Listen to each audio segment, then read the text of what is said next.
Hello, Jeff. How you doing? I'm doing well, Bob. Hey, we're having a fun day here. We are actually live from MisCon. It Sort of is. live. Some of us are less live than others. Yeah. MisCon has some of the best room parties, I tell you. But some great food trucks outside too. Any more? Okay, but it's a good time to be here. It's been a great convention. And what I'd like to do is just basically introduce our desk. We have Jim Wright, professional photographer of birds and snakes, not so much people. The people he used to take pictures of, they got, drone strikes. But pictures of wildlife, birds, bugs, that kind of thing. Surfers in the water out here, but not too many people, that sort of thing. Writer, you guys know me. Hey, I see y'all logging in. You guys all know me, the usual stuff. So move on to the other end. Okay, now over here we have David Gerrold. Now I understand that analog is literally, until the check clears, is in your debt. Yes. Yes. Right. I just sold a big story to Analog called Ganny Goes to War. It's a sequel to Ganny Knits a Spaceship. And it's really an exploration of how a space war will really be fought in our solar system. And if you live on a planet surface, you're very vulnerable. Yeah, those rocks, gravity only works one way. Yeah. Oh, I like that. I'm going to steal that one. It's okay. I will take credit in my memoirs. If you live that long, yeah. There are cemeteries full of people who thought they were going to outlive you. Yes, there are. But what we also got on the other side of David Gerrold is Todd Lockwood.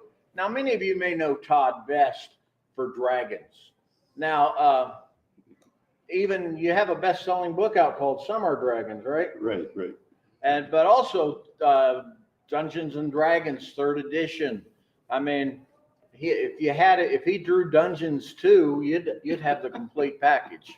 But it's kind of hard to say Summer Dungeons. That just doesn't sound like a title. Bob, you saying the word dungeons is do not what? doing it. I said you saying the word That's actually dungeons a is nice not doing title. it. Summer Dungeons.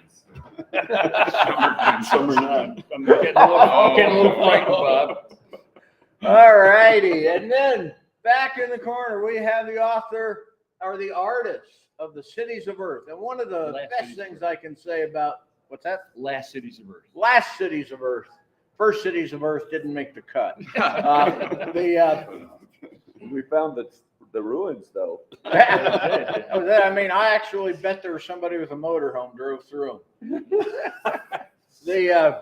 Which is a veiled reference to David's story in the last Cities of Earth. Right. God. But you never want to give me an audience. It's a dangerous thing. Why did we agree to this, Jim? There was a lot of alcohol involved. That's what he was saying. He was saying Todd, best known for dragons. I'm thinking, really? Because I know him for gin. But okay, whatever you Really say, good Bob. You are going to return our families unharmed. Right? Also, you owe me $20. Yeah, they will. Oh, all right. I like it. Change back. So those of you who like this, you will be able to find this on BQ Press because it is being live streamed to, oh my God, people. Lots of So A lot of people. that said, and also with the Last Cities of Earth Uh-oh. is a. I'm good. Keep going. It's a really good anthology, and the paintings are marvelous. They are, because Jeff is one of two artists who I have paintings of that I liked enough to put up on my wall at home. So that said, how in your you say to yourself, what are we going to talk about today? Well, I have two really great writers, a wonderful photographer, writer and photographer. So it's very clear that writers and artists go together, you know, like peanut butter and chocolate. But Be careful getting your writer in your Right, artist. right. Yeah, don't get your writer in your chocolate, I guess. yeah. But the thing is how is the best way? I mean, the process. I mean, what comes first in your mind? Is it the words or the image?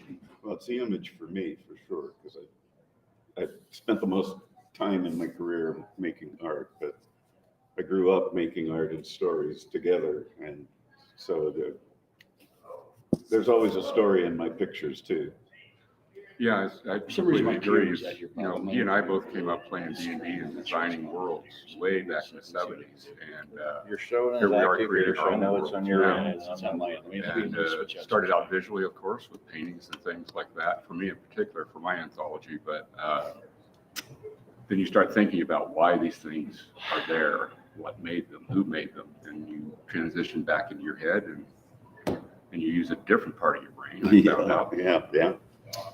It's visual first, and then find the story in the image. Yeah. For me, it was the paintings of the last cities of Earth, and I just did 20 of them and handed them off to David and Jim and a bunch of other writers. So now, You guys hear us okay out there? Hey, we're not using mics out there. The mics are all going to the live stream. So, and I've lost camera feed here, which I'm working on. So, see if we can get that fixed. So, Yeah. anyway, keep going. Yeah, it's I love technology and I love people who can do it. That's why I love everybody around me and loathe myself. But David, you in your time, you know, the Hella, you know, with the images of just the bigness of it all, or you know, the man who folded himself. I mean, every book you have has things in it that drive themselves to visual representation in a wonderful way.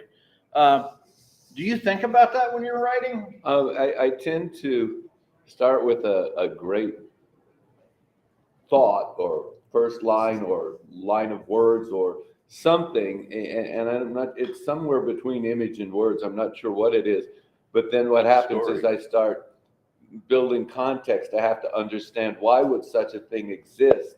So I had to do, it's like, I have to do some world building to understand, like if I'm thinking, gee, I would like to have a planet of dinosaurs, that's great. Then I start thinking, well, you need more oxygen in the atmosphere. And then I start thinking, well, how are you going to have more oxygen in the atmosphere? Then you got to have more plants. And then I start thinking it has to have this kind of a star and this kind of an orbit for the Goldilocks zone and less gravity. And then the story starts occurring to me, because who's going to be living on this planet and how did they get there? And so the imagery comes from the world building.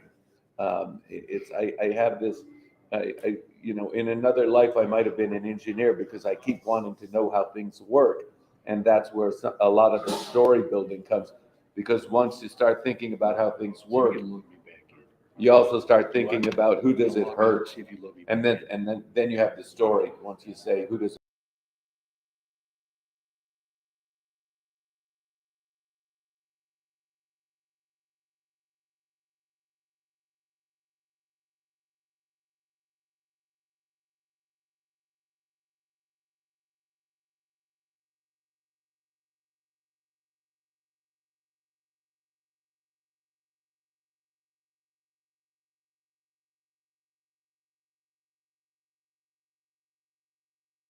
Somebody posted on their Facebook, you know, about the hardest part about murder is how to get rid of the body. I did that. Yeah. David I and I don't- tend to talk about that quite a bit. I don't think there was any doubt, actually, for people who follow you. When you have children and grandchildren, and the thought of anybody bothering them makes you think those thoughts. And kudos to you. It makes you worry about the price of ammunition. It's true. Yeah. I like it because as I tried to explain to him online, I don't even know if he's seen it yet, is the best way to do it is the accident. You know, so you don't have to get rid of the body, just we don't know what happened. Yeah, that's the best revenge is the one that doesn't have your fingerprints on it.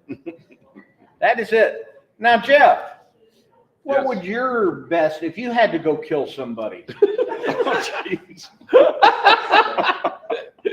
Okay. how would you approach it? Do Who you have a are they? list? Who are they and why do I want to kill them? And We'll assume a good reason. Well, yeah, because revenge has to be poetic, right? Well, it needs to resonate. It needs to have elegance. Yeah. Yeah, so, I have no answer. You have no We answer? have no answer for legal reasons, I right? can tell you. We're all going to be For in legal serious reasons. trouble. The FBI is watching us now, and the CIA, and God knows with the men in black and the helicopters and the vans. If we finish this, you'll know they think we're unimportant. No, I mean, you think the men in black aren't watching this? I have proof that they are. Really? What do you got? Oh, that's not a man in black. That's not, I don't know what That's that a is. little girl. screen towards him a little bit. Here, wait. There. Now you can see. Now you see it. Yeah. A little more. This is Miss Vicky. Miss There you Vicky, go. yeah, she's a con dog, Hi, sweetie. and she is in costume right now. She's really a Rottweiler. Yeah, and so don't have to ask her very hard. Now, Todd, back on point so we can keep this topical. How would you kill somebody? Yeah, well, like I said, it's got to be poetic. I'm going to paraphrase Jeff's answer, context matters. You wouldn't just have him eaten by a dragon? Well, that would be good. If it was personal, you'd have. Now, do you have anybody eaten by a dragon in your book? Yeah. Yeah, Okay, well then, okay, I guess we've established. more than one. More than one. David will use the terror beast. Put him out the airlock. I haven't killed anybody in a book that I can think of offhand. Although in my vampire book there are quite a few victims, but most of them are nameless. So. You know, here we're diving in. Now, Jim, I know you're doing. That's just No, I'm elitist. not even going to ask you that question. What was that? How would I kill somebody? You guys know how we kill people. You put them out They the don't airlock. matter In 'cause they were fiction. unnamed. Put them out the airlock. Man, real life, not real life. Jim would. And Again? but other than that, my lawyer advises me to not to be any more specific. Man, I cannot make this goddamn camera work. I have no idea what the issue is. We were just talking about that. Where'd you go? I don't know. Do you have one of those little switches that turns your camera on and off? No, it I doesn't have do that it. up here. You're the tech Well, guy. watch this. Oh God, don't do that. Where'd you go? I kind of like not being on screen, especially if we're talking about murder. David, don't do that. Well, no, that's okay. All the people out there know what I look like. Yeah, in case you guys don't know, I mean, we didn't even say this. We're all at MisCon, so if you know, we're all sitting at the same table and looking through different laptop cameras, and there's a bunch of people out there. We'd hope to use a 360 camera so you could see all of us, but that didn't work out this morning. It's kind of a grim morning around here. Yeah, I know. For me, so They turn tech over to me. What do you think you're going to get? yeah. You know, you're lucky I don't have a sketch artist in the corner flashing up pictures every now and then. And a bailiff. You're used to having the bailiff next to the sketch artist. That's right. Hey, you know, that's. Are we still on? I survived. Not sure I was The, reading comment. A hung jury, right? Yeah. Well, that was the jury wasn't the hanging of the jury wasn't what got me in trouble. Okay, Bob. Yeah. Bob, here's a question. How would you murder somebody? Huh? How would you murder somebody? In a way that I don't have to get rid of the body. By email, he's an editor, man. Last time I told him a story, I was in remote Canada somewhere, and he was sending me story corrections, and so we were working over, and about 3 days of working this story back and forth over. That's how he'd kill you right there. Slowly over time, one email by another. The death of 1,000 That's right. edits. He's an editor. He'll kill you with emails. Kill you with editing suggestions. Yeah, I've been accused of that on occasion, but then again, I vary those thoughts. Well, this story came out pretty good, so I can't really complain about it. They always do. But that will go to show you.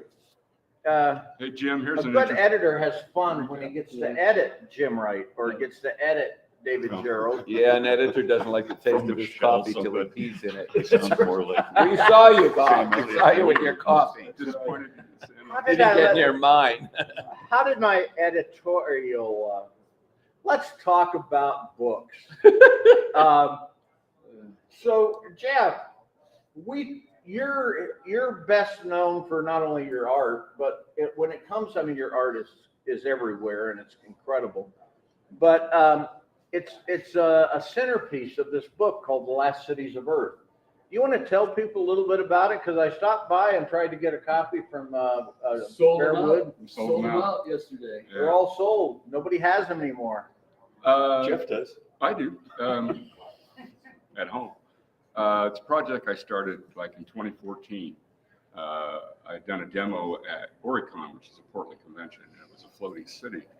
And I've done a few of them over the years. And I brought this big, almost completed painting of a floating city to the convention to work on. And I finished the painting there, and actually a lady bought it for a nice sum.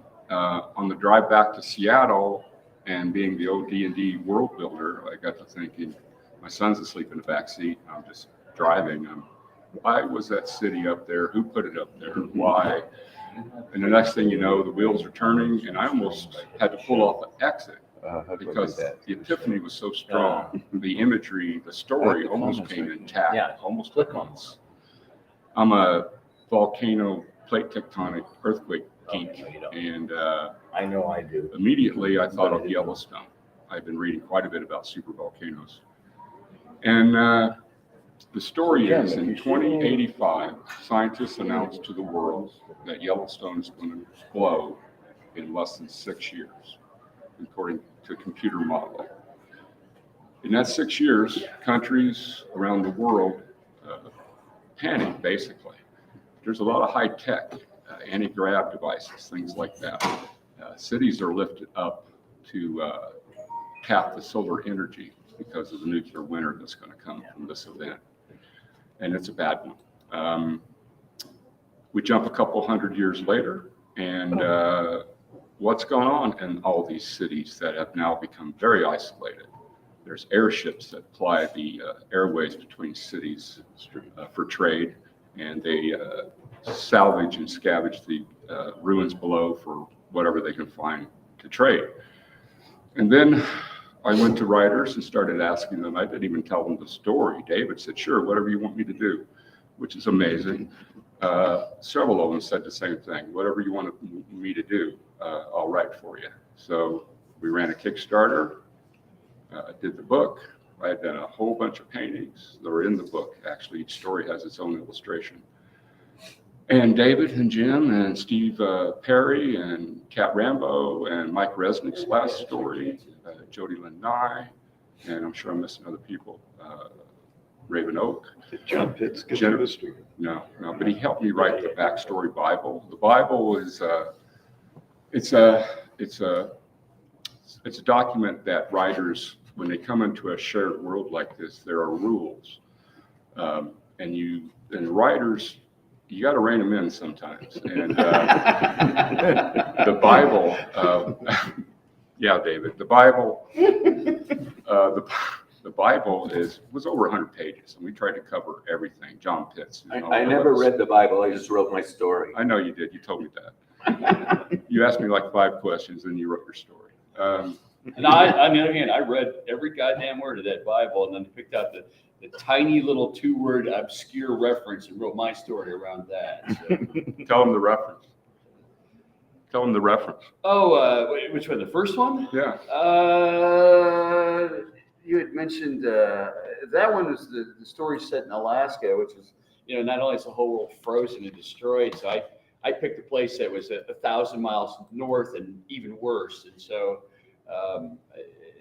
in the Bible, I think it mentioned that the Arctic regions had lost contact with them hundreds of years before. And then I set my story 500 years after the disaster, after everybody else in the book, so that I could write this far future Alaskan story, because I don't think there's enough sci-fi set in Alaska. But Jeff and I were just talking. I'm writing a second one just in case Jeff ever decides to do a second book. I've got a second one that's a very obscure reference he mentioned in the Bible that maybe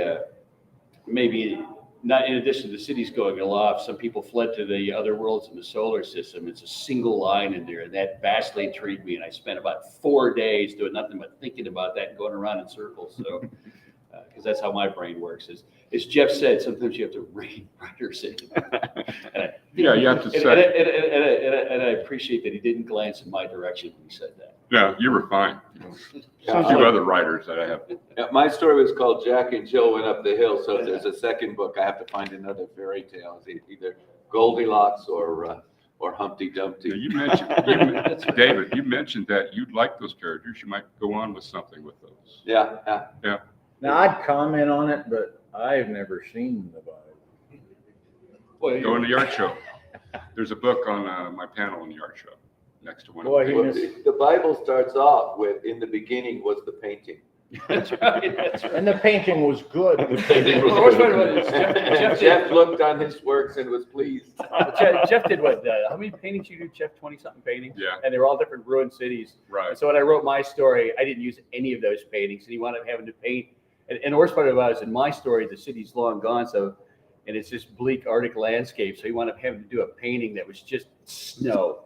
It was an easy painting. It's gray snow. That was the painting for my story. No, I have a whole thick sketchbook full of designs and concepts for all this stuff, which is also a Bible for me. Designing is talking how you designing this and switching things and flipping things. Does this work? Does that work? Before you go to the paintings. Right. So Jeff, are you inspiring Todd to do something like this? Well, Todd is sort of already doing something. Yeah. Well, tell us about it. Well, The Summer Dragon was the first book in a trilogy, and first draft of the second book is done, and I'm working on editing. But it's I don't want to say too much. Geez, just buy the book. Go to my website. It's not, I'm working on a illustrated children's book right now as well, which is something that's been 30 years in the works since my own kids were little. So now I have a granddaughter, and I needed to pull something out that let me reclaim some of the joy of those times, the joy of creation. But then in kind of a doldrums after a long slog of a Kickstarter on an art book, and fighting with this manuscript. And I just needed something to rejuvenate my sense of joy in creation. I'm not going to say too much about it yet because I'm really not ready to reveal it. And you shouldn't have said anything. I'm not going to say anything, not even more than that. Beautiful artwork. I've seen it. That's all I'm going to say.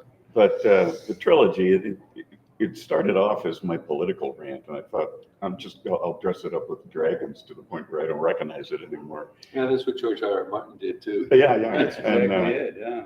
And of course, it develops a life of its own, and the characters intrude with their own opinions and ideas about things. But that's what makes it fun. That process of discovery that you were talking about. You start with the world, and then what?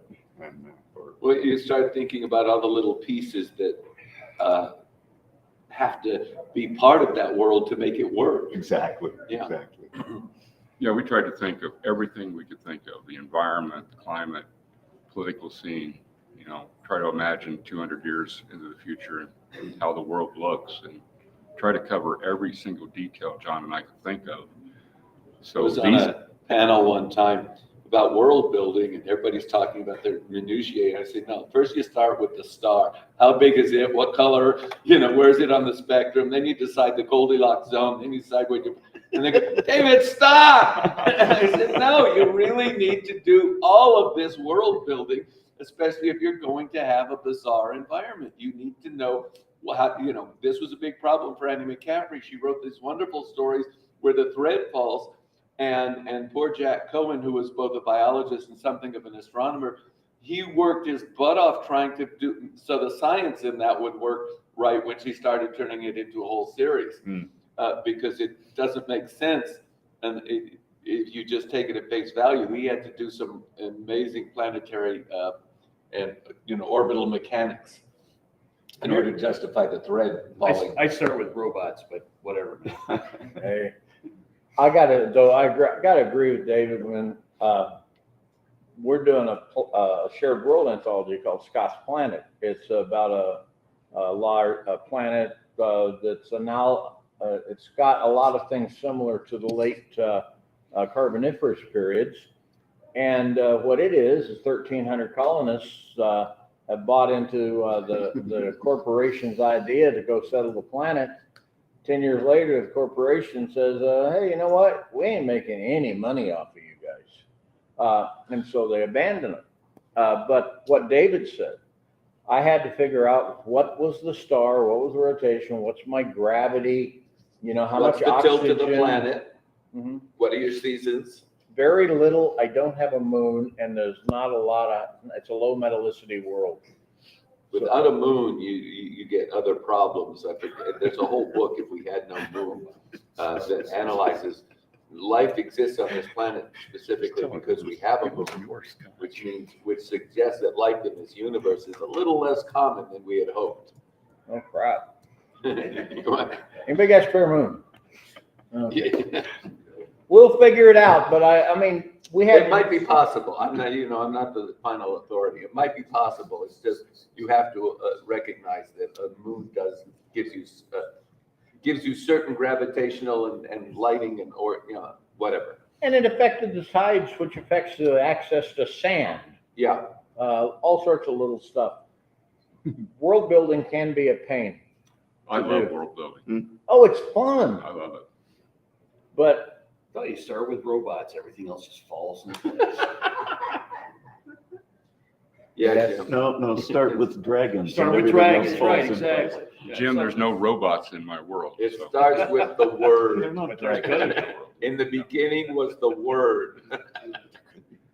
okay, yeah, this is fun. So, by the way, for those of you who are out there watching this, I don't want to disappoint you. So I'm going to say Paxton. Oh, God. I was having fun talking about world building. Now you want to talk about politics. No, I wanted to give him 30 seconds. That's not world building. I That's find it world interesting that the destroying, Republicans man. would each one of their own because he was even too corrupt. Too corrupt for a Republican is really going far. Of course, they still have George Santos in Congress, so maybe, I don't know.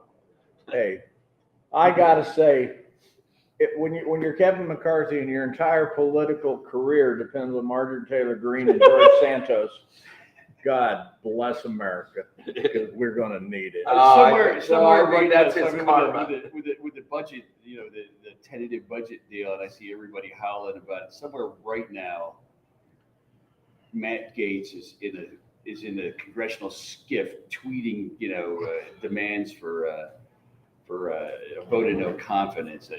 I swear to God, man, we could have had this. This deal's bad for everybody, but we could have had this deal 3 months ago if people had just been adults.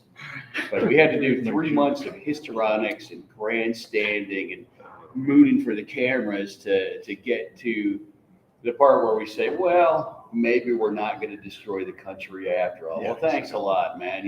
Wow, what a minimum goddamn effort that was. But, What's it called? this isn't even about the budget. This is about paying the bills. This is about the money that we've already spent. The time for this nonsense is when you're actually doing the budget. And I saw somewhere this morning when I forget who it was, either Boberg or Green or something this morning. It said something about Democrat spending or this and that. First of all, it ain't Democrat spending. It's Congress. It's United States spending. We spent the money already. The time is after the barista makes your coffee. It's not the time to say I'm not paying for it. You place the order. The bottom line is, and I said this online: if you can't afford veterans, then you can't afford the goddamn war. It's as simple as that. We pay our bills. That's our job as adults. And I mentioned this 2 or 3 times this weekend in various conferences. We have got to do a hell of a lot better as citizens with the people that we send to run this country, because this nonsense cannot go on.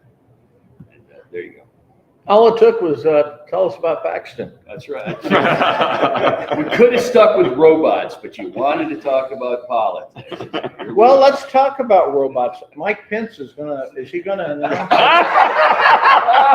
Walk right into that.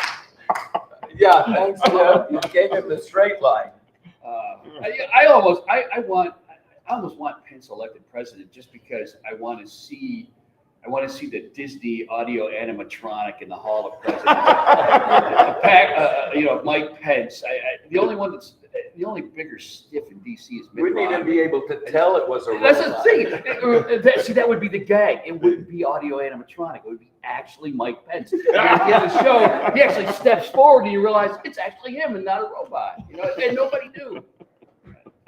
Yeah, you got to do love it. Now, if I was going to make a painting of all the great presidents, that we've had there and everything, would your stomach be strong enough to do that? I'm asking the artist down here. Do what? Do what? To do Oh, a yeah, painting you of can the paint president? Yeah, I mean, if somebody wanted to, you do a cover art that contained the president. I don't see Todd do a cover. Todd do a painting with all the presidents as dragons. Can some of them be riding dragons and some of them being eaten by dragons? Yeah. Now, see? How about all the presidents as zombies? Well, that could work. That's not a reach. Or if you're going to go with the eaten by dragon, you can show the dragon looking at his poop and saying, "Why is it orange?" Or maybe the dragon is saying, I'm not eating that. I say that's spinach and I say to hell with it. I could be on a panel about robots and I'm in that. You've already lost this one, Jim. I know. And I'm ill as I ate it. If everybody wonders why I'm green this morning, I ate it at a Jamaican food truck last night. Wow. I have a thought. Well, he about came in science this fiction. morning We'll talk about science really fiction. bad. Science fiction is not conservative. There are people there are conservatives who are upset that science fiction is woke. But the truth is, science fiction has never been conservative. It's always been about change, about possibility, about what's next. It is about the evolution of the human spirit. And the idea that anyone would say science fiction has to be conservative, they don't understand what science fiction really is. And here are people who are saying, well, it's robots and spaceships and aliens and maybe time travel.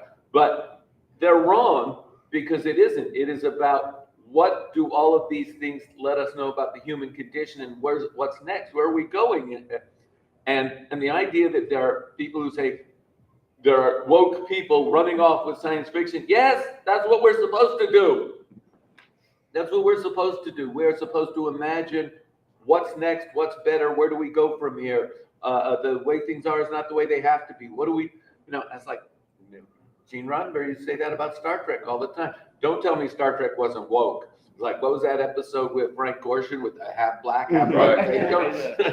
That was more on the nose than anything. So anyway, that was the thought I was having this morning about science fiction and the political context we're working in. Yeah, but again, and we talked about this.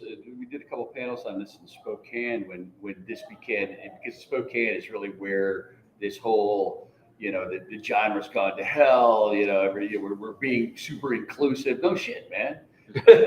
No kidding, we're being inclusive. That was at WorldCon in 20. Yeah, WorldCon. And the thing about 2015. this is that this genre, I don't know, whatever you call it, I try to use the term speculative fiction, so it encompasses both fantasy and the techie stuff, the science fiction stuff. But this genre encompasses everything from the beginning of time to that big crunch across the depth and the height and the width of the universe. Surely there's room in there for everybody. And the thing about it is if you don't want your sci-fi to be woke, well, there's plenty of rockets and ray guns and the traditional Bob Heinlein 1950s sci-fi.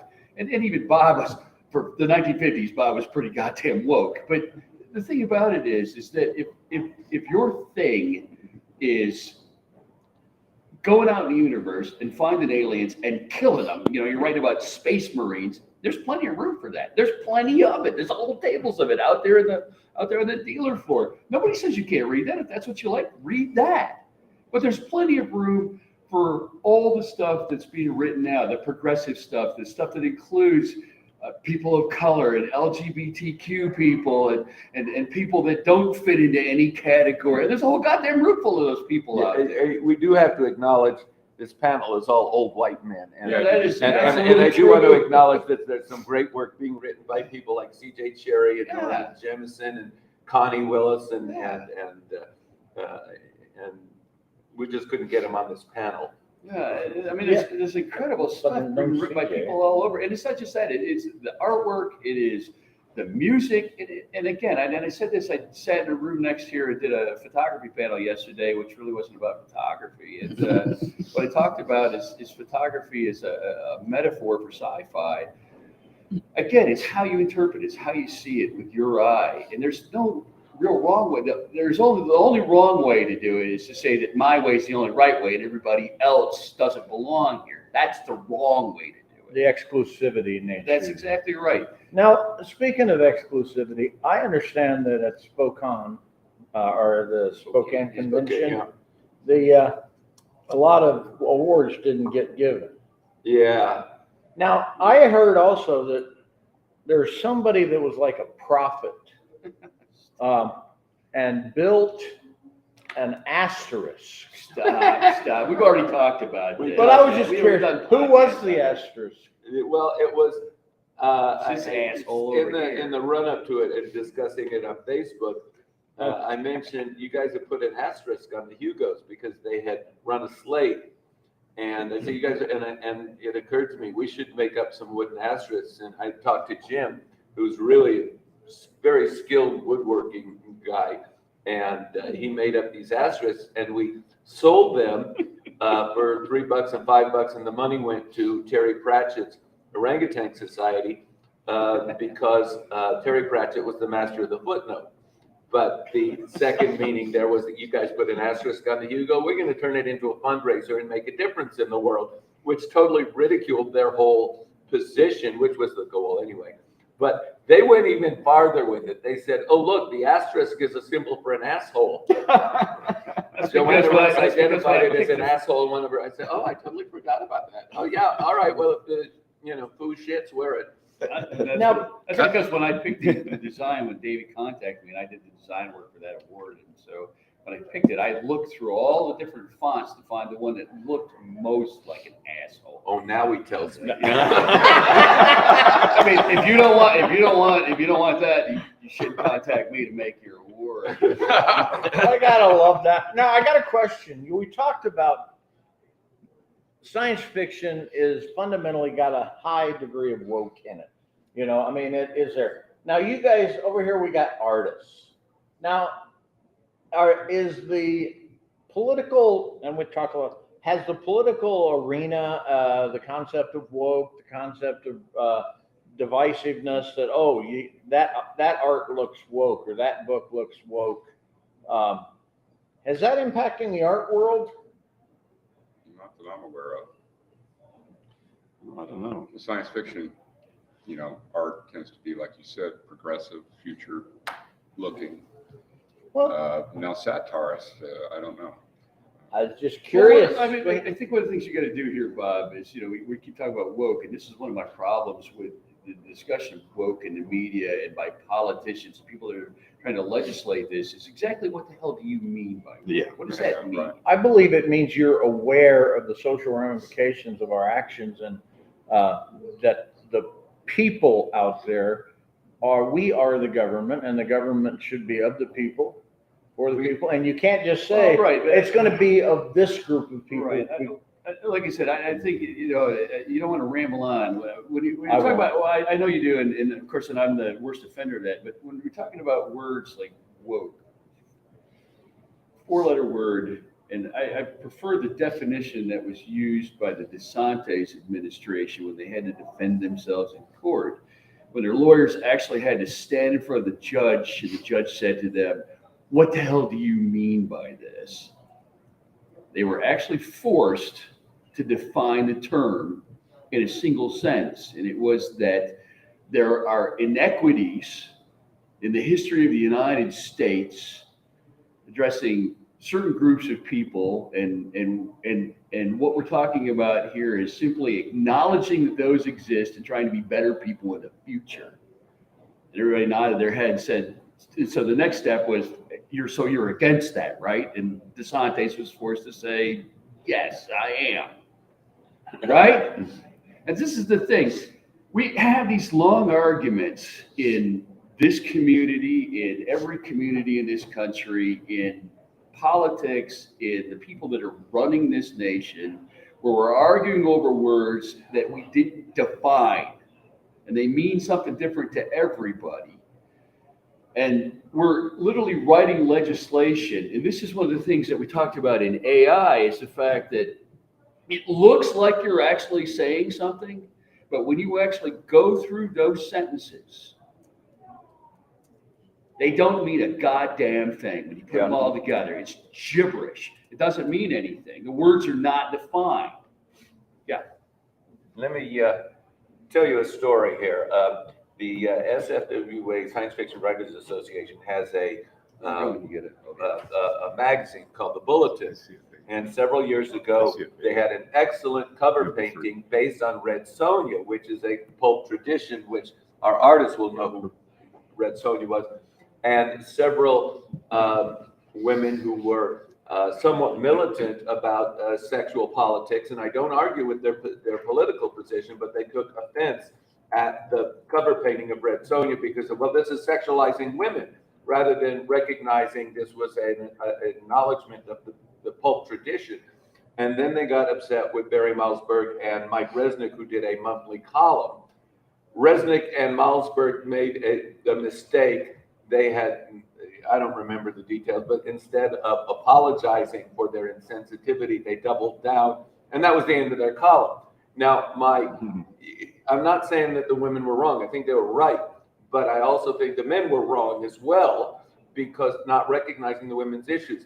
But the point I want to make here is that sometimes the extremism on the left ignores the larger context and is very unforgiving, just like the extremism on the right can be. It's just that the extremism on the right is so much louder and so many more. So, and I find the extremism on the left is more of a reaction to the extremism on the right. And it's very hard to be woke. And as I define it, is being empathic, having empathy and compassion for all people. It's very hard when you have people screaming at you from both sides about who to blame. And to me, the blame game is about as useful as a burlap condom. And now you've got that. Now you got that image in your head. You mentioned Red Sonja. I was thinking of Brigitte Nelson, and now I got that. Thanks, man. All I gotta my say- entire day. Man, Oh, I have other. can You go want to talk about useful? It's useful as a morning after contraceptive for men. Yeah, no shit, right? All right. I got more. Don't stop me. But again, like I said, we talk about Bob. I think your laptop's going to die. We need to plug it in here. But again, we talk about this stuff. We argue, we write legislation over this, and we don't define the terms. And this is very common nowadays. We've lived with this term for the last 6 years, MAGA, Make America Great Again. What the hell does that mean? It Again, means white. It means make America white. when was it? Again implies that there was a time that you think America was great. When was that? Give me a date. 1950, 1850? What are we talking about here? And why do you say it's great? Why is it not great now? I mean, and everybody just thinks they know what that word means, including the guy that came up with it, right? And you've got an entire political movement based on this, 1 to 70 million people that identify as MAGA. And what the hell the term means? What does it mean? Somebody tell me, and nobody knows. I've asked this question 1,000, 10,000 times since this shit started, since Donald Trump rode down the escalator in 2015. Make America Great Again. What does that mean? Only he had And that's tripped and bad enough. stumbled down that escalator. That would have been that was bad enough. The endless falling down the upward moving trend. But the thing about it is that that's bad enough when it's that kind of diffuse, angry political movement. It's horrible. It's catastrophic when we're writing legislation in states like Florida based on a term that no one has defined. You're mad at woke. What the hell does that mean? Right? And again, 6 months ago is CRT that nobody knew what the hell it was. We got to get CRT out of the grade schools. It was never taught in grade school. It's a college level legal class if you're in a JD course. It doesn't have anything to do. They're teaching biology. What the hell are you talking about? But everybody was angry about it. And you can go back. This goes by political correctness. I mean, every goddamn couple of years, there's another term that's not defined, that nobody knows what the hell it was.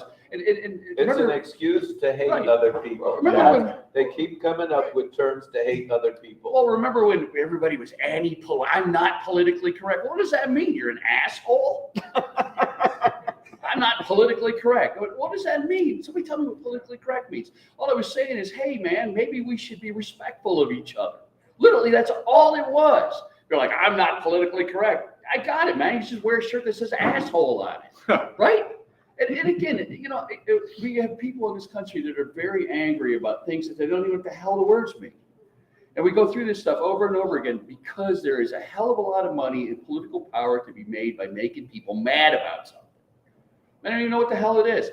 The problem is that we start to write legislation about it to take away people's rights or to marginalize groups of people or to change the world that our children are going to live in based on these nebulous concepts. And if you go back and you look at the history of these horrible dystopian regimes, communism, the Nazis are a damn good example because they were great about documenting everything. So their entire slide into this horrible future is fully documented. And this is exactly what they did. This nebulous concept of those people are doing this thing to make your life, they're taking away your rights, right? And then it's a very short step from that kind of thing being legislated to hurting those people into others. And we're in a very dangerous spot, Chris. We're always in a dangerous spot. It's the nature of humanity. I hate that these people call themselves pro-life when they want to push people, when they talk genocide. It's like you're pro-life, then you want to do something for veterans, you want to do something for children, you want to do something for the homeless. That's pro-life. The only reason they sit there focused on the unborn is the unborn can't say, shut the fuck up, you don't represent us. The unborn are really convenient because they're not here. Right. And that's the thing, though. Again, like I said, we see this stuff. We're passing laws to restrict artists that have nothing to do with it. I mean, I don't know how you make dragons woke or not woke, but we're literally passing laws that say your dragons can't appear in a textbook or a children's book or an art book in an art class in a sixth grade in an elementary school because somebody somewhere decided that your dragons are too woke. What the hell does that even mean? You know what? They're inconsistent. Is that The Man Who Folded Himself? And I have other books where there's gay characters and non-binary and whatever. I cannot get them to ban my books because I need the book sales. I need to sell 1 million books. But will they ban my books? No, it's even worse. They ignore me. How do I get Ron DeSantis to say I'm a terrible human being? I'm on it, man. I live in Matt Gates' district. I will give you the copies of the books to mail him. That's right. I live in Matt Gates' district. I'm sure I can make that happen. All right, thank you. But again, we're literally passing. The part is, it's bad enough when you see this stuff, or there's some angry group of mothers for freedom or some horse shit standing on a corner in front of your kid's elementary school. That's bad enough. But it's the dystopian part, the horror part, the genocide part is when those people send people to Congress to write laws. Because here's the problem with extremism.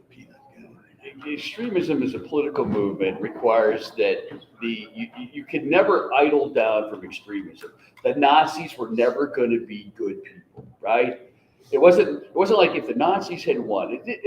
No one sees themselves as a villain ever. Nazis didn't see themselves as villains. They saw themselves as victims. They were victims of the First World War. They were victims of the treaty at the end of the war. They were victims of, blah, blah, Victims blah. of the Jewish The conspiracy. Jewish conspiracy, right? All those things. They saw themselves as victims, and so their extremism was based on that. Now the thing is if they had eradicated all those people and they conquered Europe and they built Germania and the giant city with all the heroic figures and all that shit that they had in mind that Albert Speer had designed and all that stuff, if they killed everybody else and they'd gotten their way, they would not generations later become decent people. Mhm. They would still be assholes. And the only way that you can maintain a society like that is to keep becoming more and more extreme. But the one thing about we know about the Nazis is that they practiced internecine warfare against each other Yeah. as vigorously and as aggressively. And it's like when you don't have an external enemy, you find an internal enemy. And they would have ripped themselves apart soon Well, enough. and this was the thing, and they subverted, again, actually one of the designs for Germania, the giant Nazi Third Reich city that Speer had designed, was this enormous arena that would be in the middle of 1,000, I don't know, something 20 times the size of the Colosseum, the Roman Colosseum, this enormous thing that they were going to hold these war games in where German troops fought each other like gladiators to maintain their manly vigor, right? Where have you heard that before? This is literally the things that people argue about. I see this constantly online where they talk about America's losing its masculinity, right? And this is one of this is why we don't want people to be woke, because we're losing our masculinity. And they literally subverted You guys want like. to find masculinity, you got to hang out a leather box. Well, I've got to tell you, man. But that's where masculinity has been distilled down to toxicity. But again, they subverted people like Jeff and Todd down here on the end, where either they created artwork in support of this ideal, or they were herded off to somewhere and not allowed to create art of any kind. And again, Art had to serve the state. That was right. And was again, the- that's yeah. exactly what you're seeing. So when Bob said to these guys, "Hey, how does woke affect you guys?" At the moment, it doesn't, but it's coming. You can see it in the legislation where we're talking about the art and the designs must serve this. They haven't said the state yet, but it's coming. What they mean is it has to serve this ideal of what this warrior culture should be. Right, and if again, there's I live in Florida, and I don't know if you call it living or not, but You endure Florida. I endure Florida. So did you vote for DeSantis? Yeah, I voted. Yeah, there was a vote for DeSantis in there somewhere, but He voted it might have for involved duct tape and tarps and friends and dark nights. Yeah, The bottom line is that- we're not yeah. talking about how to dispose of But bodies. again, the problem here is that literally the state that I live in, they passed legislation where if a single person objects to a book or a picture, it's removed from the school. And so they're taking out now. And this is the thing. They went through and they did all the obvious stuff. The book with the two penguin dads. We got to get rid of that because apparently, and this is the part. And I've asked this online. I've asked this of straight conservative people online in the town that I live in. What would it take to make you gay? Really? This is what you're afraid of, that if these kids see this book about these two penguins, this baby penguin that's got two penguin dads, the kid that reads that is going to suddenly be gay. So let me ask you something. What would it take to make you gay? What would it take to make you sleep with a dude? $1 million? A book about penguins? What is it? Nothing? Wait a If minute. he owns a You're chocolate sure? store and has red hair. Right. Well, yeah. Well, and there's got to be but what's the threshold? Because apparently you believe that if a kid sees a book with two penguin dads in it, he'll be gay, right? So apparently this is something that happens, right? So my question is, what would it take for you? $1 million, a new truck, an AR-15? Wait a minute, a new truck and an AR-15? Goddamn would have skippy. gay liberation all over That's what Florida. I'm saying. And yet these guys look at me, they're angry. Nothing. I'm straight as an arrow. Okay, well then, if you're positive of your gender identity, then are you the only one? Because you apparently believe everybody else is gender fluid. That anything a fucking penguin is going to influence their identity, for crying out loud, right? It makes absolutely no sense. But we're writing legislation based on this idiotic concept. And in the state that I live in, if one single angry parent who has never read the book, doesn't even know what the goddamn words mean, stands in front of the school and objects, then those books are removed from the shelf.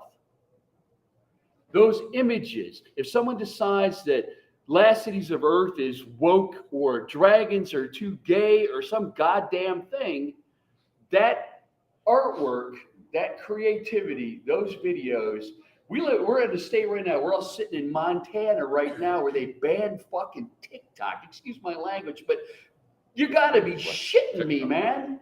TikTok. Now, there's no. It's a web app. It's a web app. It's like Instagram, except old white guys like us don't use it. But 30 seconds of video at a time. the bottom line here is just that, and they're mad about it. TikTok's owned by the Chinese, and they're saying, "My God, these people could be getting your personal information." Have you seen social media? Nobody has to do any intelligence work to get personal information out of Facebook Americans. is full of Every goddamn thing, everything from their baby pictures to their address to their banking information. and Facebook has all these clickbait things like, what is your favorite kind of dog, and what do you eat, and will you give up this so you can have that? That it's like, I mean, if somebody, and they are data mining and building profiles of you so they can send you ads, and not only that, political positions. So every time you get one of these polls on Facebook or anywhere, it is not somebody just, let's have some fun doing a poll. It's their data gathering, and you're worried about your privacy. You've given it up. You gave it up when you bought your computer and logged on. Right. And I can guarantee you this. Yeah. If sitting here talking about this, anybody here's computer broke and you need to get a new one? Oh, wait. Now my cell phone's sitting here. Want to see how many ads you get for a new computer? The thing is, all this information out there, and I'm not saying it's not. Redheads, chocolate store. I'm not saying it's not a concern. I'm not saying it's not a concern, but if you're concerned, listen, full disclosure here, man, I worked in government for a long, long time. And I worked in fields where we acquire information. Now, when I was doing it, there were very specific laws in place that prevented the United States government from collecting information on American citizens. After 9/11, we were also terrified that we let our government get rid of those laws, right? And now there are giant data farms out there that are recording probably this goddamn podcast right now, and all of your social media, and what books you check out from the library, if any of you ever still check out books from the library. And the sign, we did that in fear. But if you're worried about the Chinese government recording your TikTok shuffle dancing videos, they got news for you, man. Your own government is collected. The same people that just banned TikTok in Montana are collecting your goddamn phone calls and recording your texts. Now, whether they're doing anything of that or not is a whole different ballgame, because that's the other side of the paranoia loop. If they're listening to everything, well, again, I used to do this for a living, and you have no idea the sheer volume of data that's being done. There's not a room somewhere with a bunch of guys looking at everybody's phone call. There's no possible way you could do that. Though AI is very likely to make a lot of that, the real-time monitoring of all that information, much more likely in the future. But the problem you realize the technical part of that is you're going to need not just a warehouse, you are going to need a city full of electronics. You're going to have to power it. We have it. Yeah. We have it. We're building it right now. And you're going to need a lot of power to power all those electronics, and you can generate a lot of heat. You need people to build. You can generate a lot of jobs just putting that system in place. Right.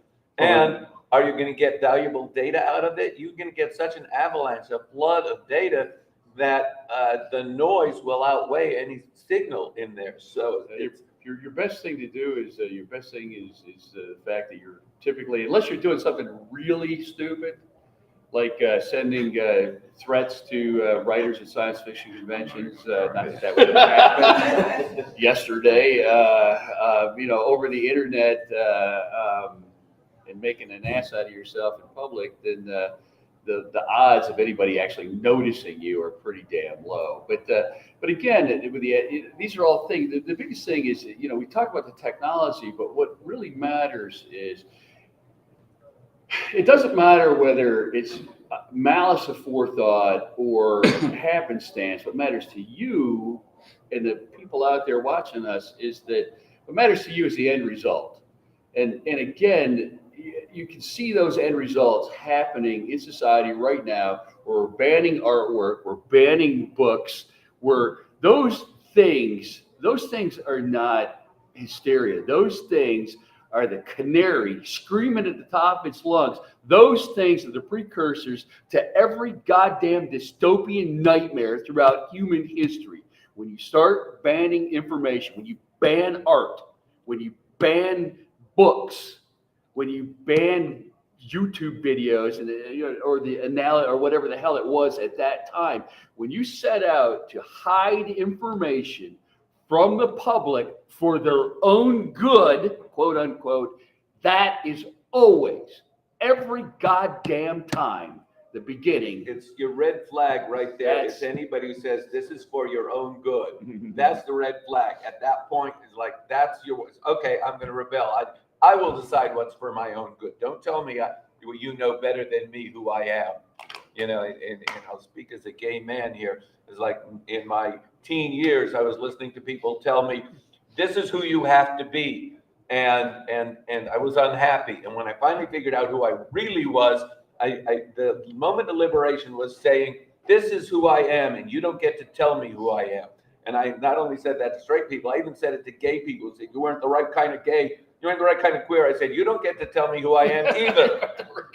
Like, I will decide who I am. I will decide what I write. I will decide where I write it, who I will write it for. And the minute you tell me that I have to be this instead of that, I'm walking. Right. And it's not what you would call a successful life in terms of making millions of dollars, but it's a successful life in terms of being liberated from the inhibitions of other people. And that's the funny part. You would think that a political movement that prides itself above all else on personal liberty, Personal freedom. personal freedom, Liberty. would be the people shouting loudest about the right to identify yourself. Because we talk about inalienable rights in this country. Half this country thinks that your rights are handed down by some deity in the sky. The reality of the matter is your rights are what each of us agreed to give the other person. That's what the Constitution is. It's a contract. It's the social It's contract. a contract between citizens, and we say that we grant these rights to each other. But the only truly inalienable right, the one that they can't take away from you, even if they shove you into a goddamn concentration camp, is the right to identify yourself. Right? Victor They can beat Frankl. your ass. Victor Frankl Right. wrote the meaning of what is it? Meaning. Oh Christ! I can't remember the name of the book. Victor Frankl. He spent years in Auschwitz, and he survived when others died. He found something something beautiful every single day. Yeah. He found a reason to keep living, and that was something they could not take away from him. Is what goes on inside your head belongs to you. Nobody can get there. And I'm inspired by that when you find something that you have control over, which is your thoughts and your attitude, and your perceptions and your beliefs, they can't take that away from you. And the story is that even as Galileo was being persecuted, he was saying, but still it moves. That's right. That's So, right. liberation is a personal commitment to not let anyone else define who you are. And unhappiness in this world is letting other people define who you are. So when the Republicans and the conservatives and the maggots and whatever they want to call themselves decide we want personal liberty, how can they be against the personal liberty of others? Because if you're in the position of saying you can't have your liberty, liberty has to belong to all of us or nobody has it. That's right. We're either all free or we're not, and that's the thing. And like I said, it's important. You sit at this table. It's important. It's important to remember that this is where it starts. And we sit here in the room. We say, "Well, yeah, nobody's banning books on dragons. Nobody's banning books on flying cities yet." yet, because we'll come to a point where we say those things, those dragons, they're not real. We don't want kids thinking about stuff that's not real. We want them thinking about manly vigor and the, warrior culture and wasting their time with that Buck Rogers stuff or that fantasy stuff, because that's what comes next. First they came to the communists. Well, yeah, and that's exactly right. The Martin Niemöller poem, and the thing about it is that, and you see this, you see the Dungeons and Dragons, right? Oh, yeah. Satanic. Wow, how many places have we tried to ban Dungeons and Dragons? I mean, that's Todd right there. Well, wrong artist, but that's back- Todd right there. We It both- doesn't take very long. Yeah, we lived through that movement. Back in the late Exactly. '70s, I ran a tournament at a mall down in Northern California, and we had this mall full of gamers, all types of games. Churches were outside with tickets. We made national news, local news, newspaper articles in the Chronicle, San Francisco, LA Times about them, that were devil worshipers, demon worshipers, child killers, all that kind of stuff. And meanwhile, what D&D does is it introduces people to each other and lets them explore their inner selves in a interactive way, and it's really humanizing for all the orcs and elves and. Well, To think about it, when you're a nerd, or the smallest and the smartest or whatever, and you're on the outskirts because you're not the cool kid, playing Dungeons and Dragons gives you an identity. Any role-playing game, and that was the appeal of science fiction before there was all this stuff. Is it gave us an identity, and later on, the video games and Dungeons and Dragons, all that stuff, you look at it and say, yeah, the nerds are finally inventing their own world so they can have an identity. And what you discover is these are interesting, vital, dynamic, amazing people who create incredible costumes and artwork and sculptures and God knows what all, model building. And so we came to conventions, and all of a sudden the art show has sprawled and it's like, oh my God, look at all this great stuff that would not have happened anyway, except that the whole science fiction community expanded to all this other stuff, Dungeons and Dragons and video games, etc. And it's a very exciting world. And of course, it's threatening to those who have invested their lives in that very narrow Jesus loves you attitude. It's like, I don't know if Jesus loves me. He's got to wear a condom. I don't know. But the ironic part about this, and we're hitting the time limit here, but the ironic part, which is a horrible, if you've ever followed this podcast, we always say that we have time limit and then we go on until the batteries run out. But the funny thing is, or the ironic part about this is that, they'll stand outside, the pinch-faced, yellow-eyed people will stand on the sidewalk, and they'll stand outside and they'll call guys like this demons and Satan worshipers and child groomers and all this kind of stuff. But the people out here, the people in this convention and the people in this larger genre, the ones that these, the traditional manly vigor America looks down on, well, these are the people that create all the things that those people actually love. Those Avengers movies, Captain America, Tony Stark, Superman kicking the shit out of all the bad guys. It's not the guys in the truck with the plastic testicles dangling from the back that are writing that stuff. Let me answer. Right? It's the people out there in the room. It's these people right here who are creating that stuff. I was told by some of these people, gay people shouldn't adopt children. And I said, yeah, well, look, this is my son. He's almost 40 now. But you know what? Ward and June Cleaver weren't there. I was. Right. This was a kid the system gave up on, but I was there for him, and he's turned into an incredible human being, and I love it. And is he gay? No, he's Exactly. no. Exactly. Yeah, Right it's there. like Because he it's said not to me one about day, that. Dad, I'm straight. I said, I don't understand your lifestyle, but I want you to be happy. He gave me the look. But I mean, I'll show you a picture of my grandchildren. He's a great young man, and the grandbaby's just. Yeah, he's a great guy. And, so don't tell me gay people are a threat to children. If it weren't for I think it's close to 1 million now gay parents who are raising kids, they'd be in foster care, they'd be homeless, they'd be out on the streets. It's 1/4 of all gay people are raising kids.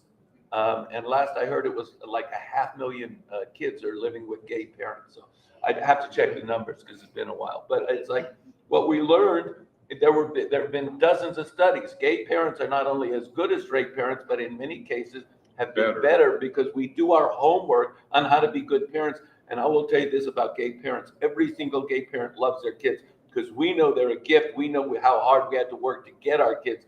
We cherish our kids because we know they didn't happen by accident. We didn't have surprises. We went out and made it happen because we wanted kids.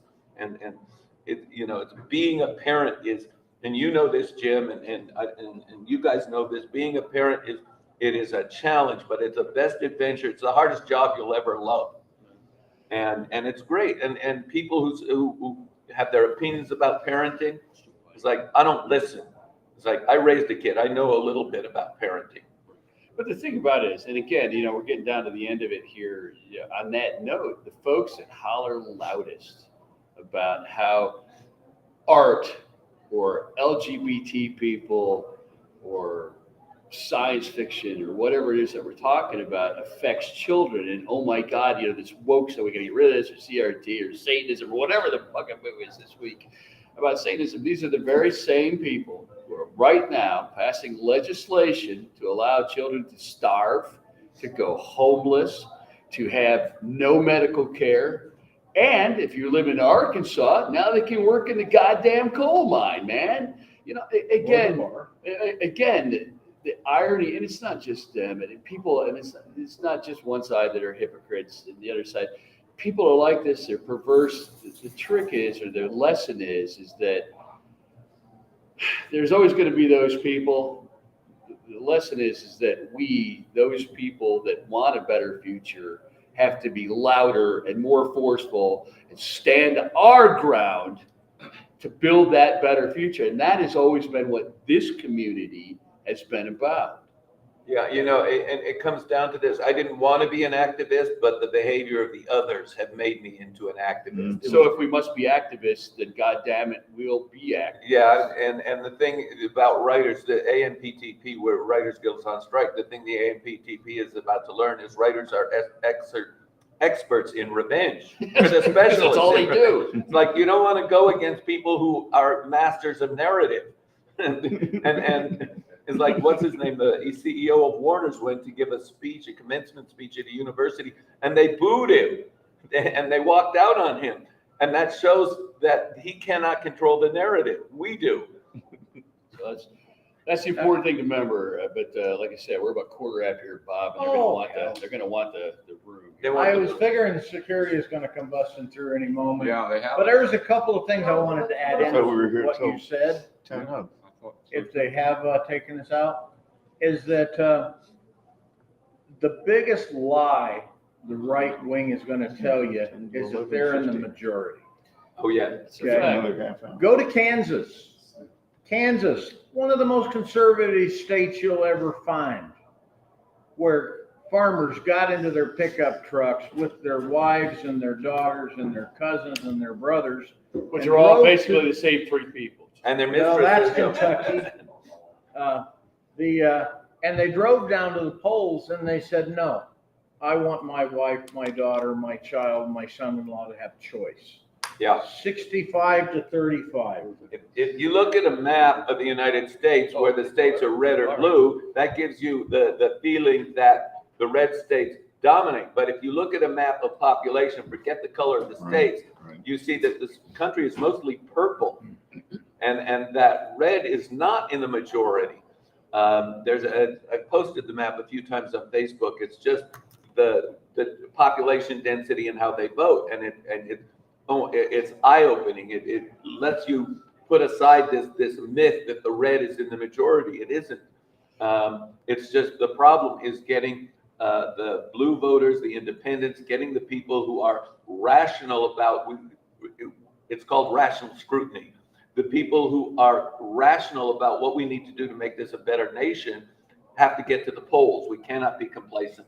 And it's extremist. We talk, obviously, it's pretty obvious what our politics are and why we all of us get along so well. And because we all see things very similar, and that's not unusual given that we're those kind of creators. And I'm not saying that there aren't conservative creators, because there are, and some of them do very excellent work. Some of the people that sent me death threats, I think I think they're assholes as human beings, but some of them are very competent writers. And if you want to read stories about, if you want to read the stories about rockets and ray guns and busty girls in metal bikinis, they're pretty damn good at it. I mean, and I can acknowledge their skill. But what I would say is that the extremists always seem to be the majority of civilization, when in reality, they're not. The Nazis in Germany were not the majority of the population. They were they were a very small fraction, less than 10% at the beginning. Now, when you as a citizen stand by while those extremists herd people into camps and into ovens, well, that makes you one of them. So this being the lesson here is, as we see the extremism happen, no matter what flavor it is, if you stand by, then you're a co-conspirator. Let me give you I something was to be hopeful corrected. about. I got corrected by amazingly by one of the artists that we actually have a great deal more time. Let me give you something. We actually have about another half hour. Pharaoh's dead, the Jews are still here. Haman is dead, the Jews are still here. Hitler is dead, the Jews are still here. Right. Jerry Falwell is dead, the queers are still here. Right? And tyrants die, but the people they try to oppress survive. So this moment in history is a moment in history, but ultimately, as Martin Luther King said, Dr. Martin Luther King Jr. said, the long arc of history, the long moral arc bends towards justice. And as difficult as it looks in the times we're in, our hope is, I mean, we know what the goal is. We will survive. We will still be here. Our job in the meantime is to stand up and say, hell no, we won't go.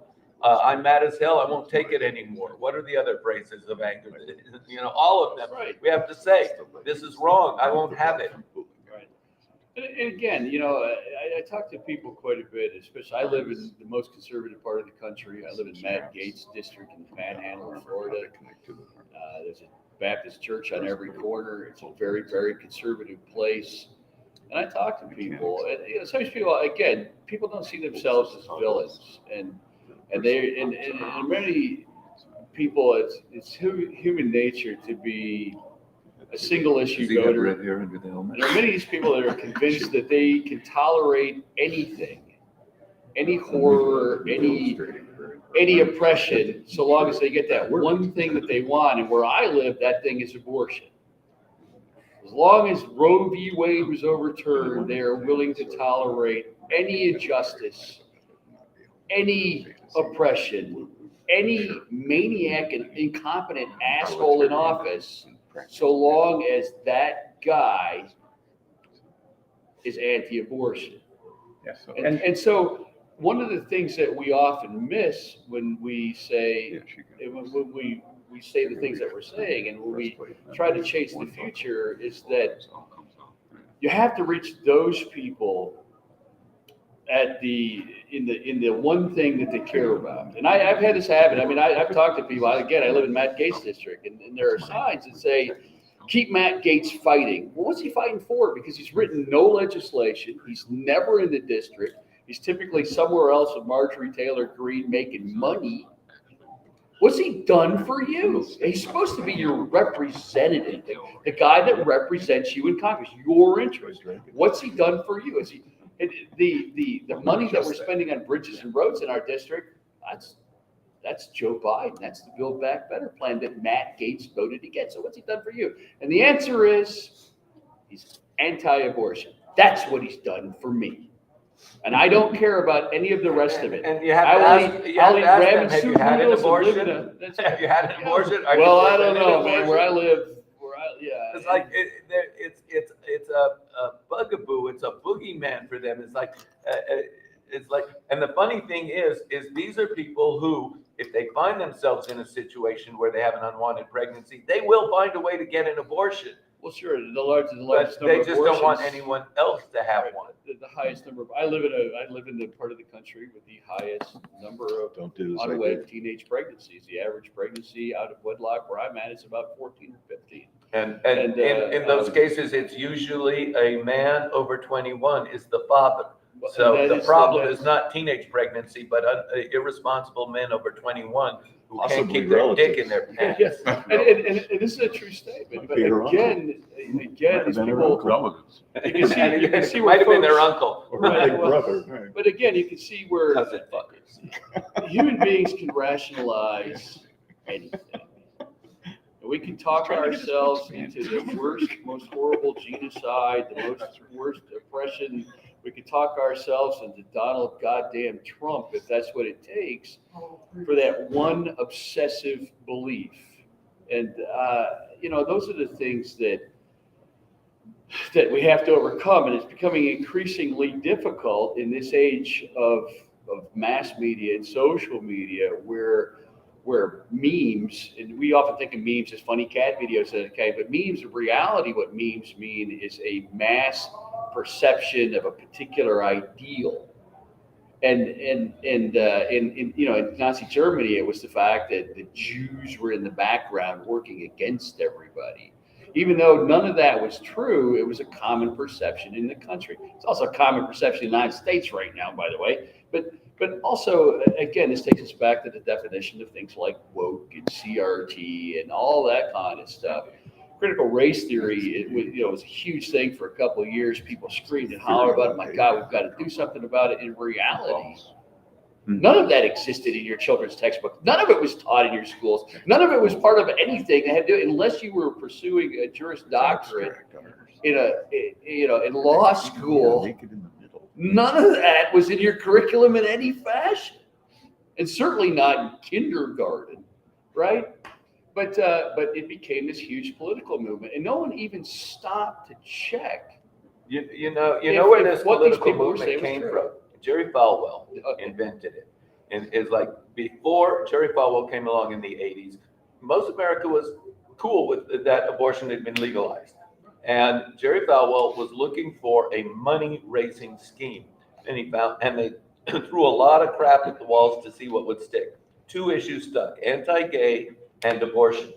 And Jerry Falwell bragged. He made a video about the gay agenda, and they sold $12 million worth of copies of that VHS tape. And he bragged, if gay people didn't exist, we'd have to invent them. They were one of the best money raisers we ever had. When they lost the gay issue, they amped up on the abortion issue because the unborn don't speak. We can put any words we want in their mouth. And so the abortion issue was a fundraiser and an access to political power. But if you look, 70% of Americans want a woman to have the right to choose. So, but they have used it to stir up the extremists. Right, I mean, this is where we're at right at the moment, though. You see these things. We keep, as writers, words are very important to us. Especially, I spend days thinking about the definition of words when I'm writing a story, and still manage to screw it up. But well, the thing about it is that language is perceptive, and a word that means something to me And means it's something that evokes a sloppy. different image in you, and it's sloppy, especially English. But we talk about these sorts of things, and again, the great danger is that we act on it. We pass legislation. We marginalize people based on single words that become memes that bypass rational thought and provoke emotional responses. And if you want to know how to build a news channel, that's exactly how you do it. And you say things like the most trusted news network, in America, even though that's not true. Eventually, it becomes true simply because you keep saying it. Because over and people over again. invest their identity. Right, But exactly. let me tell you, this country, this nation has never even attempted to recover from the dual crimes of slavery and genocide. And we still have people trying to justify that terrible history and trying to rewrite it that America was colonized by brave men. It's like, it wasn't colonized, it was settled. No, excuse me. America was settled by brave men. It wasn't settled, it was colonized. Right. There was a civilization here. 100 million indigenous people died from diseases that they had no immunity to. And then God knows how many African people were enslaved and dragged across in chains and turned into slaves here and denied the right to live as human beings. They were turned into machines and servants and objects of property and wealth. And this country has never come to terms with it. We still have people who are trying to justify, well, we can't afford to give reparations. We can't afford to make sure that black people have equal opportunity. And racism, I got to tell you this, racism is like squeezing a handful of mud. We might have ended segregation, but racism is like squeezed out in another form. And there are so many different forms of racism still built into our system. And I'm not an expert on it. You have to ask any of the African American and people of color who know, who've lived under it, who discover they can't buy a house in such and such neighborhood, or they're not going to get such and such a job, or they're denied this or that opportunity. Until this nation can, let me backtrack. Dr. Martin Luther King Jr. shifted from being a civil rights advocate to being an anti-poverty advocate. And his new movement was to end poverty, because he realized racism found its roots in poverty. And if he had not been murdered by a racist bastard, he would have been a force for good in this country about ending poverty. During the 60s and well into the 70s, this nation was focused on ending poverty. And the Republican administration of Richard Nixon and what followed was about ending those programs that would pull people out of poverty. Poverty is racist. It is rooted in racism. We don't care if we keep some white people poor. We got to keep those black people poor. Right. That's where it comes from. That's where the economic inequality in this country is rooted in racism. And if somebody wants to argue with me, no, don't argue with me. Argue with Steve Barnes. I learned long ago not to argue with David, but again, you're sitting in Montana. I drove through the Crow Reservation on the way up here, and speaking of poverty, but again, it's not only that we have refused to come to terms with this, we are right now actively trying to hide it. We're profiting. In the state of Florida, we have removed books from the shelves so that children may not know. We actually changed the text of books to remove the word slavery and replace it with involuntary labor or some horse Those shit. people of color joyously came here in chains so they could work for us. Right. And so, again, words are the kind of things. This is words are weapons. Words shape how we think, how we see the world, which of course is not some idea that I came up with. This is George Orwell, 1984. I mean, this is the entire core of the book. The fact that he rewrote the language to shape 1984 was a warning, not an instruction. To shape how people think. But literally, again, here's speculative fiction sounding the warning decades and decades ago. And people often reference 1984 without realizing the irony of that reference, because when you talk about things like woke without defining them, when you talk about CRT without defining it, when you label people certain things without defining those issues, and those definitions change depending on who your target is this week. We've always been at war with Eurasia. We've always been at war with, right, exactly. You're literally talking George Orwell, 1984. We literally talk about what words children can use in school to identify themselves. When you limit, in Florida, we have passed laws that say that we cannot use LGBT or gender fluid labels for people that identify that way in school. You are either male or female, and there's not, and as defined by somebody at your birth, not even yourself, and you limited the language by law. You're talking 1984. There are, I think it's mostly in Puerto Rico, there are babies that are born and are identified as female, but they're called huevadoches, if I could pronounce it correctly. But basically, they're male whose genitals have not developed, and then when they reach puberty and their hormones kick in, they're no longer girls; they are boys. Now, if we had a few of those in Florida, that would be a challenge to the courts. I don't know how Again, the thing that you learn about people pretty fast, like again, I spent most of my life in the military, and it's pretty easy to see things in black and white terms, male and female, left and right, up and down. When you're like me, a kid from the the very rural Midwest, and everybody looks just like you, and they all go to the same church, and they all go to the same school, and there's the flag, and the little parade down the middle of the main street, and everybody drives the same truck, and they all know each other. It's very easy to believe that the world is that binary state, but when you see the rest of the world, it becomes obvious immediately that, I mean, you go out here on the damn convention floor, that humanity is much more messy than that. Much more interesting. Yeah, much more The more interesting, you because that is travel, goddamn boring. the more you realize, the more you learn about human beings, and the harder it is to be a bigot. And most of those bigots don't get more than 20 miles from where they were accidentally born. I think you've got a great point there. I mean, I've been lucky, Jim's been lucky, you've been lucky. I'll bet you guys have all traveled. People who travel make far better Americans. Well, that's the thing, When I was a kid, my dad was a truck driver, and back in the '60s, when summers, would open up with schools over, my mom and I would all summer long on the road with him, all over the country. We did it like 5 or 6 years. In fact, they let me out of school one year early, thinking I would learn more out there than I was learning in here. They let me go a month early. So we traveled everywhere. I had, back in high school in Indiana, I dated a black girl for a couple of months. My mom got death threats. I got a lot of animosity. I'm a big guy, so I wasn't worried about anything, but my mother, I was quite worried about her. My dad was very upset, not about her and I seeing each other, but about the situation.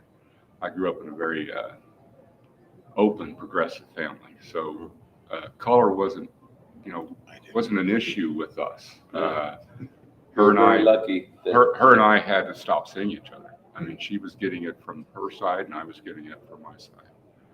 So. The concept, I'm sorry, did I interrupt you, Todd? No. Oh. The concept here we talk about is that not getting ourselves sucked into the idea that we're the minority, that we don't have it there, is like this. You go out on the convention floor where you see a good cross section. We're far more alike in our differences, than we give credit for. But the thing that Jim brought up a while back, we talked about Kansas. We also should talk about Ohio. What are they trying to do in Ohio? Ohio, they're trying to make it impossible for an abortion referendum to get in front of the people. And you know why? Because they know it'll pass. Yeah, they know it will pass. So you talk about 1984. Let's not give the people a chance. Let's not give people the choice, because they know if they give people the choice, people are going to make a different kind of decision. Well, again, you've seen this. You see in places like Arizona, where they've recently passed legislation that gives the governor the power to override elections. Mm-hmm. And so Texas. if you in Texas as well, and so if you vote in a way that people in power don't like, we just change that. And again, we're talking about people who claim that they want to spread democracy to the world. I'm like, I don't think you understand what those words mean. All right? You realize, of course, that if a Democratic governor decided to set aside a Republican election, they'd freak. It's okay if a Republican does it. So they don't realize that kind of law is going to backfire against them one day. Right. And, Like I said, and speaking of backfiring, guys, gosh. I know we're getting close to the end. Yeah. I don't know how much longer I can go on. It's like I said, I ate from the Jamaican food truck last night, and it's a rough morning today. So let's get on with it, Bob. Okay, so Jeff, do you have any closing arguments, points you want to make? Or promote. Or promote. Or promote? I'm Well, launching, shameless plug. I'm launching a Kickstarter next Saturday for my art book called Visions. Check out the Kickstarter page. It's all up. see what might interest you, and hopefully I can get your money. That's right. Thanks. Todd. Yeah, go to my website, toddlockwood.com, or find me on Facebook. Reach out and touch me. Buy my art, buy my books, buy my prints, And touch it. and touch me. Yeah. David, is there anything you got besides touching Todd? Well, touching Todd is the reason I'm here. It's a big thrill. That sounds like the title of the next book from BQ Press. Yeah. Touching Todd. Touching Todd. I'm on Patreon. I'm on Facebook. And now is a great time to subscribe to Analog, because I just sold a short novel called Ganny Goes to War to Analog. And it is, I'm very proud of it. It's a terrific story. And I hope lots of people will look for an Analog when it comes out. It'll probably be 6 to 8 months before it hits print. They haven't told me what month it's scheduled for. Now, Jim, did you have anything you wanted to add as a closing remark? Sure, you know me, I'll always add a remark, but absolutely, those of you that are watching out there, there's a bunch of new art up on my website. There's a whole shitload of new pens. I have some people that help me out when I'm not at home, and a whole bunch of stuff was loaded yesterday. So if you're looking for Stone Kettle pens, coffee scoops, they're all up on my website. You guys know how to get there. There's a whole bunch of new prints up there, and I can tell you also as from being here at this convention and looking at the artwork laying on the table, the books laying on the table, definitely you need to go to Jeff and Todd's websites and buy those books. They're sold out here, most of them. I had a chance to look through Todd's art book on the table yesterday, and that is some absolutely fantastic stuff. If you're not familiar with it, you need to be. And also, Todd did all the artwork for the banners here at the all those dragons that are hanging out there in the main hall. That's all Todd there too. So it's amazing stuff. So and David, again, Analog, man, that's a big deal. It is that's a big a deal. childhood dream. That's It's only my second sale to Analog. that's a big damn deal. And so by all means, go see those guys. But come buy my prints and my pens, because I have a mortgage to pay. So just do that. Yeah, well, there's that. And I'm not, oh, you guys, you get the last word from Bob. Yeah, you think so with Jim here? Hey, I think everybody noticed when I settled in, Jim and David, that's usually when my screen goes blank and I'm off getting more coffee, but I couldn't pull it off here. But we are down, if you go down into the dealer's room or out the dealer's room and take a right and a left, down 3 flights of stairs, through the dungeons, of something or the other. Mines of Moria. Yeah, Mine of Mordor. You'll find my table. Over by the elevator. Over by Guys the know where the elevator. elevator is. Yeah. Go over to the elevator at BQ Press. We're Yeah. right there. Yeah, buy his book so he doesn't have to take them home. That's Well, right. it's not just that. Mine too. I got most of the books on the table that I packed up on are there because they've got these 2 guys in it together. Okay? David Gerrold, Jim Wright, they haven't got a story they've written together yet. We're Working on it. But they do have stories in the same book, and I am proud to publish them because there's one thing I will say about BQ Press. We are woke. We don't care Whatever what that you means. call us. We're progressive. We have made through our publishing these stories, wonderful stories of these people, that they raise money for the ACLU. We're approaching $4,000 given to the ACLU through the works of people like this and our folks, because we have a firm belief that it's going to take the ACLU in court one day to keep people like us. If there should be a President DeSantis, do you think he's going to tolerate this kind of stuff? No. So I hope he doesn't tolerate it, We because I don't- want to be the biggest pain in his ass for the rest of his life.